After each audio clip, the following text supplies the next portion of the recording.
with you. There is an ad that the state Democratic Party has released. It's pretty biting. It targets both yourself and Rick Lazio. I'd like you to take a listen and respond. Albany, a swamp of corruption, overrun with lobbyists and special interests. It could get worse. Candidate for Governor Rick Lazio has been a Wall Street lobbyist for years. He got a $1.3 million bonus while his bank was getting a taxpayer bailout. And Carl Paladino, a developer who gave nearly $500,000 to politicians and gets $10 million a year in government grants. Lazio and Paladino aren't the answer. They're the problem. Okay, so do you have anything to say about that? What's your thought? I think Mr. Cuomo is better placed in that swamp than we are. You know, we've been running a business for 40 years. We're the landlord of a lot of state tenants.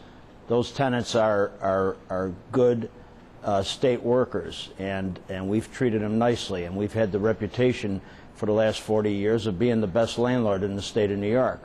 I bid every one of those situations and never, ever once used politics in order to win a bid. I bid them, and obviously bid low, and was able to secure the tenancy. And as a result, we have accumulated, I believe, probably one of the largest landlords outside of the state, outside of Albany and New York City. And what do you that's say? Not a crime. What do you say about the campaign contributions? Some of that money actually went to Democrats, and you have been suggesting that you are the most conservative person in this race, and yet you have given quite a bit of campaign cash in the past to the Democratic Party, to Democratic candidates. Absolutely. I've given to Republicans, conservatives, Democrats, liberals when they were around. I've given to individuals. I look at the individual and I say, what are you going to do? What are you going to do for Western New York at the time? Now I say, what are you going to do for the state of New York? But at the time I was saying, what are you going to do for Western New York? I think it's an obligation of the private sector, the leaders of the private sector, to give money to get good government. And that obligation, I think I fulfilled in my career. Yes, I donated a lot of money to politics and politicians who I thought would do a better thing for my community, no matter what community I was speaking for at the time. And I will continue to do that. And what about your own? I think that it's a responsibility. What about your own voting history then? I mean, have you always been a Republican? No, I was a conservative Democrat because I actually live in the city of Buffalo, and 80% of the city is Democrat. In order for your vote to mean anything at all, I'd have to be registered as a Democrat. Usually the elections were won or lost in the primaries. Then I got so fed up the last time that they elected, when they elected our present mayor of the city, Byron Brown, I got so fed up with the Democratic Party that I went over the next day and I re-registered as a Republican. Now, your opponent, Rick Lazio, actually was recently in an editorial board meeting here in Albany with the Times-Union, and he referred to you as a shock jock. He said, quote, "I'm not a shock jock, and I understand there's a lot of moving pieces to government." That seems to be taking a shot at you. He doesn't mention you by name, of course, and he's not here debating you. What's your thoughts on that and your response to it? Well, if a shock jock is somebody that's willing at any time of the day or night to talk to the people and tell them where I stand on issues, then I'm a shock jock. I'm out there and I'm telling people exactly what I will do. I'm not an equivocator. I'm telling them how I will confront these demons. I'm only asking for 4 years. During those 4 years, I will go there as the wartime guy, and I'll take out this government and straighten it up. And then I'll hopefully put it on the right keel and provide for good succession to take on the job after that. Mr. Lazio, in a very disrespectful way, disrespectful not to me, I could care less about him, but disrespectful to the people of the state of New York, not respecting the fact that these people have a right to know what he's about. To come out on a mosque issue and be a one-issue guy, and to come out and just say, to the other issues, well, I'm going to do something, without explaining himself, is not doing justice to the process, and certainly is very disrespectful to the taxpayers. Well, to that end, actually, there's the first newspaper endorsement of the governor's race came out. And it was from the Daily News. It came out over the weekend. And in fact, it just sort of cut to the chase, did not do a pre-primary endorsement for the Republican primary, and instead went right to endorsing Andrew Cuomo. And let me just read to you a few things here.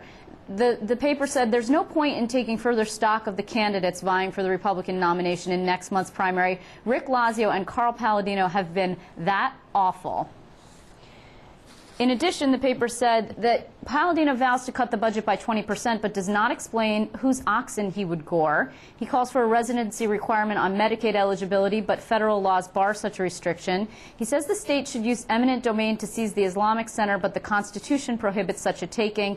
He rails against Albany's spending and economic development policies, but he has benefited from millions of dollars in tax breaks. Is anything that is appearing in this editorial not true? None of it's true. This newspaper is boldly brazen in totally disregarding the citizens of this state and giving a proper vetting of the candidates to the people. Who do they think they are? Are they that privileged? Are they that progressive?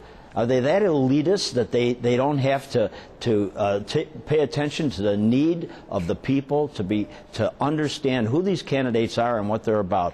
They're so far into Andrew Cuomo, this entitled person.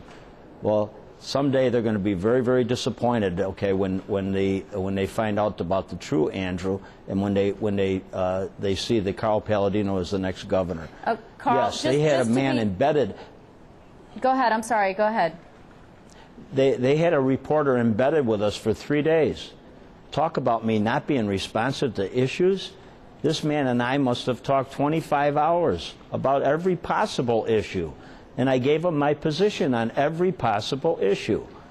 And they went and they reported a story. They took his, whatever he wrote, and I really don't know the full extent of it, but they chopped it all up. They put a few paragraphs in the newspaper, and that was it. But then they go, after that, they go and invite us to their editorial board. We told them to stick it. Let me just ask one more thing from this editorial. It also mentions you are given to, quote, insensitivities that would divide New Yorkers, including those racist emails that we've discussed actually on this show that you have forwarded, some of them which use the N-word, quote unquote, and your contemptibility towards Silver in connection with the Antichrist comments. Are those not divisive actions that would they prevent you from uniting New Yorkers? Mr. Silver is the most insensitive human being we have ever encountered in New York State government. This guy has absolutely no regard whatsoever to taxpayers. He's kept his thumb on tort reform, on comp reform, on insurance reform, on malpractice reform. All these years, he doesn't let the bill get to the floor. He doesn't allow debate on the bill. And it's costing New Yorkers a fortune in insurance premiums. But he doesn't care. He still gets his little take from whites in Luxembourg. We'll see when the special prosecutor goes after him. We'll see what he's got to say then. The last thing I'd actually like you to respond to comes from State Democratic Chairman Jay Jacobs. He has said you have sent another shining light. You have sent people in a duck suit and in a chicken suit to hound, I'm mixing my metaphors, to hound Rick Lazio because he won't debate with you. And in response to that, Jay Jacobs said, Carl Paladino sends a duck to a political event. Of course, Paladino is a quack. Oh, Jay is a nice guy. You know, I mean, he's going to have a tough time. He should get his resume together. He's going to be having he's going to be out looking for a job next year.